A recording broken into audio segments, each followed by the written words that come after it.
नमस्कार, मैं अजय कुमार। आप देख रहे हैं नेशनल स्टार 24 न्यूज। इस वक्त मौजूद हैं फरीदाबाद के सेक्टर 3 शिव कॉलोनी में और आपको बता दें करीब पिछले 7-8 दिनों से धरना प्रदर्शन दिया हुआ है क्षेत्रीय निवासियों ने। आइए जानते हैं क्या वजह रही, क्यों धरना प्रदर्शन इनको करना पड़ रहा है। नमस्कार जी। नमस्कार जी। आपका नाम? मेरा नाम बादल सिंह है। अच्छा, आपने धरना प्रदर्शन कर रखा है, क्या वजह रही जो आपको धरना करना पड़ रहा है? ये हमारी जो प्रशासन है, हुड्डा सरकार है, हमारी हुड्डा सरकार से ये मांग है कि वो हमारी दुकानें तोड़ दी गई हैं। बिना नोटिस दिए गए हमारे दुकान मकानों को तोड़ा जा रहा है और जो सरकार ये कर रही है ये बहुत ही ज्यादा गलत हो रहा है। ये भ्रष्टाचार कहीं ना कहीं लगातार पूरे देश में पीला पंजा जारी है और जितने भी अवैध कब्जे हैं सभी को तोड़ा जा रहा है। वहीं इनका भी कहना है कि भाई अभी जो सरकार ने यहाँ के जो क्षेत्रीय निवासी हैं उनका ये भी कहना है कि भाई जो हमारे आसपास के आसियाने हैं, दुकानें हैं, उनको उजाड़ दिया गया है बिना नोटिस दिए हमारे मकानों को और दुकानों को तोड़ा जा रहा है। और ये लगातार जेसीबी वाले आ जाते हैं और 10-20 पुलिस वाले उनके साथ होते हैं। ये और कोई अगर मना करने की भी कोई कोशिश करता है तो उसको डंडा दिखाया जा रहा है। और आपने इस चीज की मांग के लिए अपने पार्षद, विधायक या किसी आगे मंत्रीगण या अधिकारी को सूचित किया? हम मूलचंद शर्मा जी हैं जो, उनके पास भी गए थे। और ये हमारे राम कुमार के लड़के हैं, दीपक यादव जी, पवन यादव, उनके पास भी गए हैं। दीपक यादव है, उनके पास भी गए थे। हम हर जगह जा चुके हैं। पर हमारे लोगों ने आपको क्या आश्वासन दिया था? आश्वासन ये दिया था पार्षद जी ने कि अब ये जो कोर्ट से हमें, सुप्रीम कोर्ट से 27 तारीख को हमें ये मिला है, स्टे ऑर्डर मिला है। अब हमारी आपको सुप्रीम कोर्ट से स्टे ऑर्डर मिला है, हम दिखाएंगे एक बार। ये सुप्रीम कोर्ट से स्टे ऑर्डर मिल चुका है।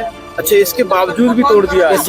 ये कितनी तारीख को आया है? ये 27 तारीख को आया। 27 तारीख को सुप्रीम कोर्ट से नोटिस आया है इनके पास। और ये जो दुकानें तोड़ी गई हैं वो कब? ये केस चल रहा था। ये कोई बंद नहीं हुआ अभी, ये चल रहा था केस। फिर भी जबरदस्ती आकर के पुलिस वालों ने, जेसीबी वालों ने जबरदस्ती दुकान मकानों पे को तोड़ा जा रहा है। ऑर्डर को आने से पहले ही तोड़फोड़ हुई है। 27 तारीख को ही तोड़फोड़ की गई है। नोटिस आने के बाद तोड़फोड़ की? आने के बाद नोटिस हम दिखाने की कोशिश करते हैं, हमको डंडा दिखाया जा रहा है। जो ड्यूटी मजिस्ट्रेट थे, क्या आपने उनको दिखाया ये नोटिस? वो देखने के लिए बिल्कुल भी तैयार नहीं है सर। वो हमसे बात करने के लिए तैयार नहीं है। आपने मौजूदा समय में पार्षद या विधायक को इन्फॉर्म किया? हाँ, हमने कॉल की थी पार्षद जी के पास। उन्होंने भी मदद के लिए नहीं पहुंचा कोई भी? नहीं, हमारी मदद के लिए। हाँ जी, नमस्कार जी। आपका नाम? मेरा नाम साधना, शिव कॉलोनी से जी। पार्षद से बात हुई है, हर कॉल पर उन्होंने कॉल उठाई है, बातें हुई हैं, उनकी बात भी हुई है। तुम्हारी इनसे बातें हुई हैं, एसडीओ से बात हुई है, जेई से बात हुई है। उन्होंने यही कहा, उस समय वो यहाँ नहीं थे, वो थे होटल किसी मीटिंग में गए थे, किसी मीटिंग में थे वो उस समय। वो उन्हें आने में वहाँ से टाइम लग गया, लेकिन उन्होंने अपने बंदे यहाँ भेजे, बंदे आए, उन्होंने मशीन रुकवाई थी कि इसमें कॉलोनी में कोई तोड़ेगा इसको। जब तक उनका ऑर्डर नहीं आ जाता, जब तक आप इनको हाथ नहीं लगाएगा कोई भी। उन्होंने मशीन रोक दी गई, उसके बावजूद वो कह के चले गए। उनका आरोप है, सरासर प्रूफ है, सुप्रीम कोर्ट का स्टे ऑर्डर है, स्टे ऑर्डर देखने से मना कर देते हैं ड्यूटी मजिस्ट्रेट। और अपनी गुंडागर्दी या मनमानी, या उनके पास भी सुप्रीम कोर्ट के कोई ऑर्डर हैं इस कॉलोनी को अवैध तरीके से तोड़ने के, तो फिर इस पर स्टे क्यों लगाया गया सुप्रीम कोर्ट से? जैसा कि इन्होंने बताया कि आने के बावजूद भी ड्यूटी अफसर ने इस स्टे ऑर्डर को नहीं देखा। कहीं ना कहीं सुप्रीम कोर्ट का उल्लंघन किया है अधिकारियों ने। और इसमें सोचना चाहिए, संज्ञान लेना चाहिए सुप्रीम कोर्ट को इस चीज पर भी। हमने प्रचंडी जी को फोन भी किया था, हमारे वकील साहब है लखपत जी, उन्होंने फोन किया था कि जी आप उनको रुकवाइए मशीन को, हमारा स्टे हो गया है। और हम स्टे को देखो, स्टे आने में टाइम तो थोड़ा लगता है। सुप्रीम कोर्ट है, बहुत बड़ा कोर्ट है, कोई मामूली कोर्ट तो है नहीं, उसमें से आने में टाइम लगा। हमने उनके पास कॉल किया था, तो वो क्या कहते हैं, अगर आप स्टे है तो दे दो, नहीं तो ये नहीं रुकेगी मशीनें।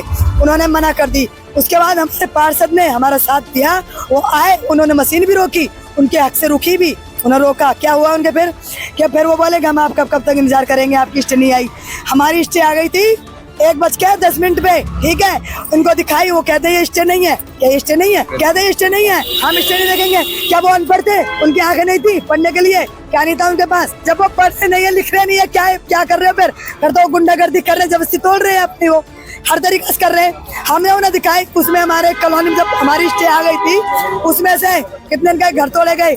मैं आपको नाम बता देती हूँ। एक था गोपाल जी का घर, एक थी गौरी जी की दुकान, एक था देवी चरण का, एक था रतन का, एक था उसमें रामचंद्र का, एक राजकुमार का। कितने घर तोड़े गए? 10-12 घर तोड़े थे स्टे आने के बाद।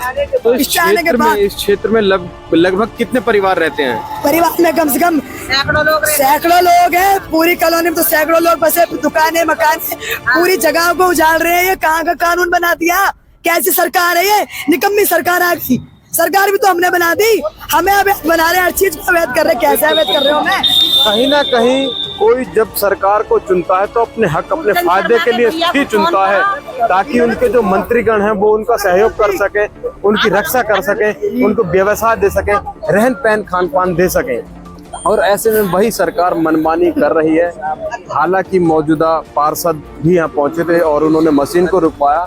कुछ ही घर यहाँ दुकानें टूटे हैं, 10-12 जैसा कि इन्होंने बताया। लगभग सैकड़ों परिवार इस जगह पर रहते हैं और सुप्रीम कोर्ट का स्टे ऑर्डर आ चुका है। अब नेक्स्ट डेट कब की दी गई है जी?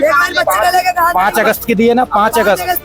हाँ, डेट 5 अगस्त। अच्छा, अगर 5 अगस्त से पहले फिर दोबारा से तोड़फोड़ के लिए आ जाते तो आपका क्या ये धरना कब तक जारी रहेगा? ये हमारा धरना जारी रहेगा जी, जब तक हमारे को ये हमें पक्के कागज नहीं दिए जाएंगे। हमको दुकानों और मकानों के जब तक कागज नहीं दिए जाएंगे, जब तक ये धरना जारी रहेगा। लगभग कितना समय हो गया जी यहाँ रहते हुए आपको? अरे भाई, मैं तो शादीशुदा यहीं होके आई हूँ, मेरे सास ससुर यहीं थे।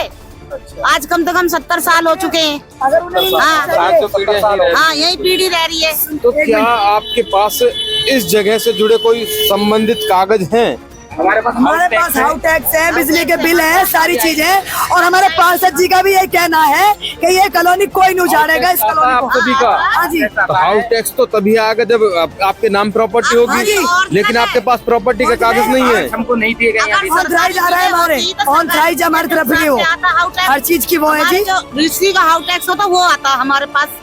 हमने भरे हैं। वही सरकार जब बंदी थी, जब हाउस टैक्स बना रही थी, उसको जब नहीं दी थी कि सरकारी जगह। जैसा कि यहाँ के क्षेत्रीय निवासियों ने अपनी अपनी बातें रखी और कहीं ना कहीं सरकार अनदेखा कर देती है कई बार। जो लोग यहाँ तो कम पढ़े लिखे होते हैं या अनपढ़ होते हैं, ऐसे में उनके साथ अत्याचार करना बंद करें। और इन लोगों की मांग है कि जल्दी से जल्दी इनको न्याय मिले और जो इनका जो आवास है वो इन्हें दिया जाए। अगर सरकार ऐसा करती है, इन आवास पे फिर से बुलडोजर चलवाती है, तो आपकी क्या मांग रहेगी सरकार से? हम सरकार से पहले तो हाथ जोड़ के अपील करते हैं कि हमारे साथ ये जबरदस्ती ना की जाए, और ऐसा किया गया तो सेक्टर 3 के यहाँ रोड जाम हो जाएंगे। और हमारे कुछ माता बहनें हैं, उनको भी चोटें आ चुकी हैं अभी जब मकान तोड़े गए थे, और कुछ भी हो सकता है। हम सरकार से, सरकारी अफसरों का या मंत्रियों का कहना होता है कि हम गरीबों को हर बार गवर्नमेंट अलॉट करते हैं मकाने, आवास। तो अगर ऐसा किया जाता है तो आप किस चीज के लिए संतुष्ट रहेंगे? हमको कागज। सर, हमने डीसी साहब को भी मिले और किशन पाल गुजर को भी मिले। उन्होंने कहा भाई वो सरकारी जमीन है, हम नहीं छोड़ेंगे उसको। मैंने की सरकारी जमीन, आज कितनी सरकारें रहेगी, आज तक किसी सरकार ने नहीं कहा कि सरकारी जमीन है। सरकारी जमीन कैसे है? जो वोट ले रहे 60-70 साल तक रह रहे, जब से तो किसी भी सरकार ने कहा नहीं।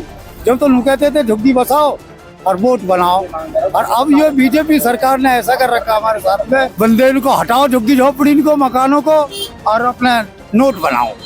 ये काम कर रखा है इस सरकार ने। तानाशाही चल रही है, ये सारी तानाशाही है सर। डीसी साहब को हम मिले थे, डीसी साहब ने कहा हमसे तो ये कहा था भैया वहाँ कबाड़ा पड़ा हुआ उसको हटाने के लिए ऑर्डर लेके गए, तोड़ने के लिए थोड़ी लेके गए थे डीसी साहब से। सर, सैनी साहब तक भी हुए। कब मिले थे डीसी साहब से? कितना समय हो गया? हम मिले थे जी 26 तारीख को, तो उन्होंने ऑर्डर तोड़ने के नहीं दिए थे, उन्होंने गंद हटाने के लिए यहाँ के लिए बोला था। जैसा कि अंकल रामचंद्र ने बताया कि यहाँ हम डीसी साहब से जब मिले थे तो उन्होंने सिर्फ जो गंदगी थी उसी को हटाने के ही ऑर्डर दिए थे, और ऐसे में वो आकर के तोड़फोड़ कर गए। कहीं ना कहीं जो क्षेत्रीय निवासी हैं वो नाराज हैं सरकार की इस गंदी नीति से। कहीं ना कहीं अब इनको न्याय मिलना चाहिए और ऐसे में इनको आवास भी प्रदान करने चाहिए सरकार को। ऐसी जुड़ी तमाम खबरों को देखने के लिए देखते रहें national star 24 news. Ajay Kumar के साथ, जय हिंद, जय भारत।